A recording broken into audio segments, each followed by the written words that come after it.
Belajar fisika bersama Widya.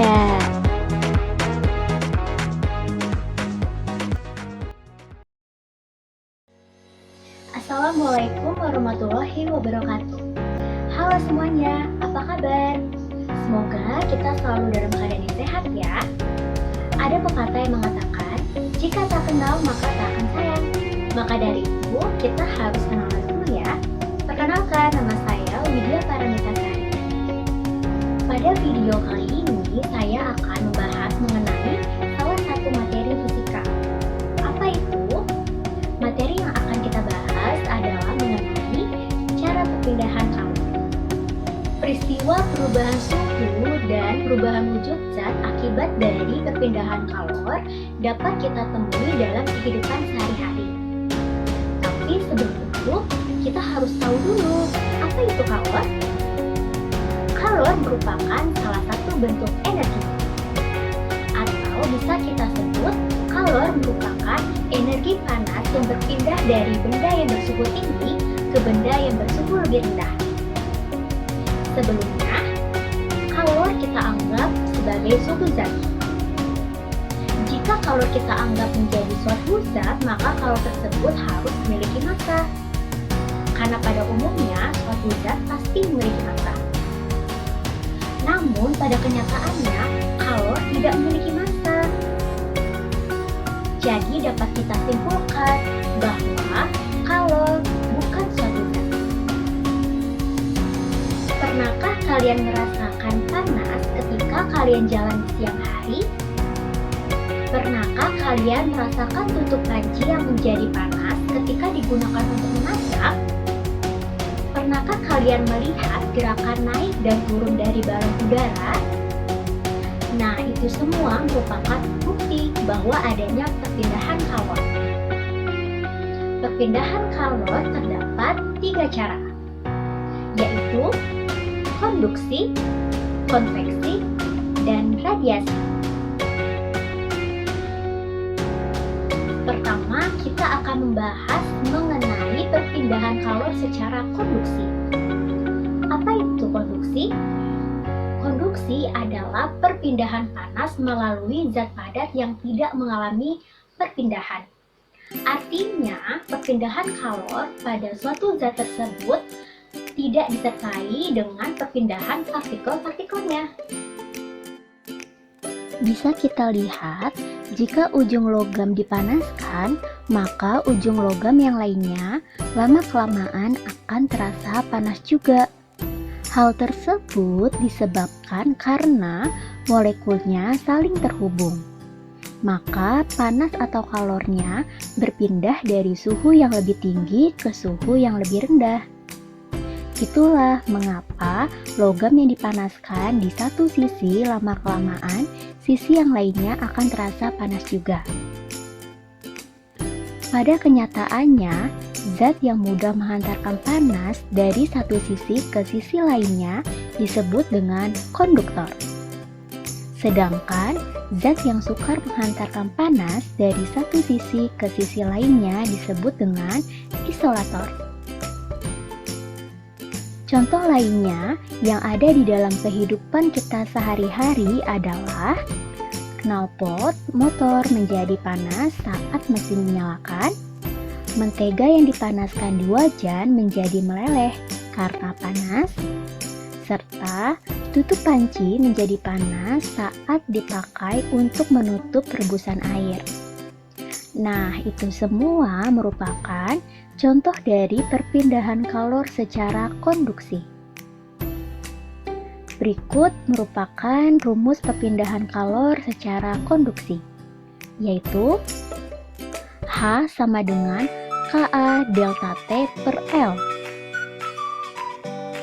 Keterangannya adalah H merupakan perpindahan kalor pada batang per satuan waktu, K merupakan koefisien konduksi termal, A merupakan luas penampang perpindahan kalor dari batang, L merupakan panjang batang, dan delta T merupakan beda suhu antara T2 dan T1. Kedua, kita akan membahas mengenai perpindahan kalor secara konveksi. Apa itu konveksi? Konveksi merupakan perpindahan panas melalui aliran zat perantaranya ikut berpindah. Jika partikel berpindah dan mengakibatkan kalor merambat, maka terjadilah konveksi. Konveksi dapat terjadi pada zat cair dan gas. Pernahkah kalian memanaskan air? Jika kalian amati, gerakan air ketika dipanaskan akan naik dan turun. Mengapa demikian?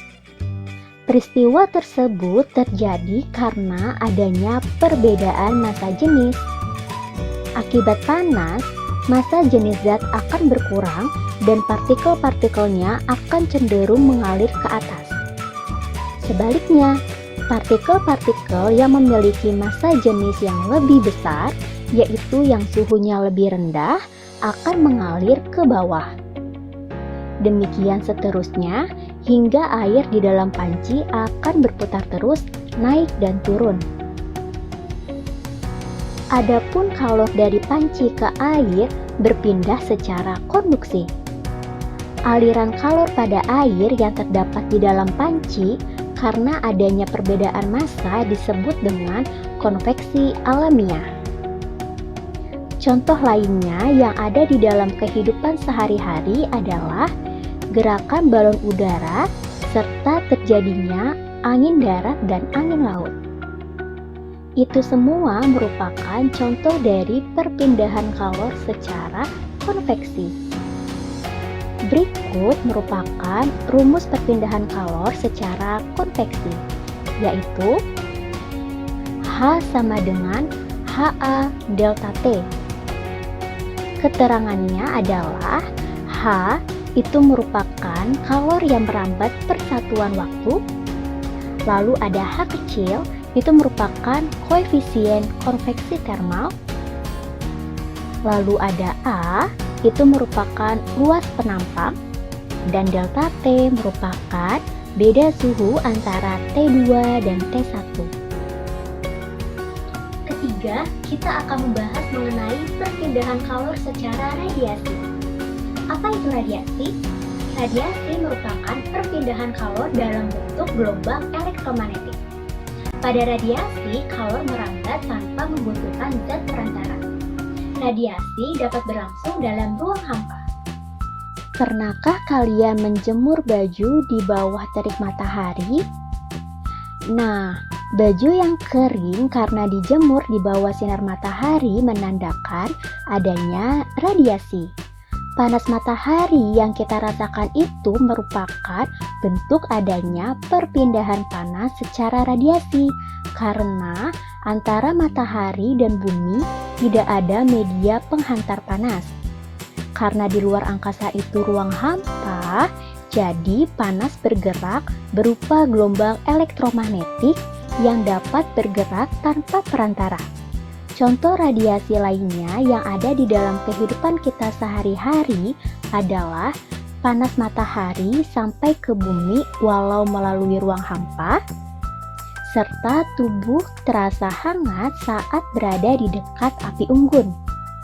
Itu semua merupakan contoh dari perpindahan kalor secara radiasi. Dapat kita ketahui rumus perpindahan kalor secara radiasi yaitu P sama dengan E tau AT pangkat 4. Keterangannya adalah P merupakan daya radiasi, A merupakan luas permukaan, tau merupakan konstanta Stephen Boltzmann, E merupakan emisivitas, dan T merupakan suhu. Baik, kita sudah selesai membahas mengenai cara perpindahan kalor. Perlu kalian ingat bahwa perpindahan kalor memiliki 3 cara, yaitu ada konduksi, konveksi, dan radiasi. Oke, cukup sampai di sini saja ya. Semoga video kali ini dapat membantu teman-teman dalam memahami cara perpindahan kalor. Selalu semangat dan jangan lupa jaga kesehatan. Jalan-jalan berliterasi. Sekian dan terima kasih. Sampai jumpa. Wassalamualaikum warahmatullahi wabarakatuh.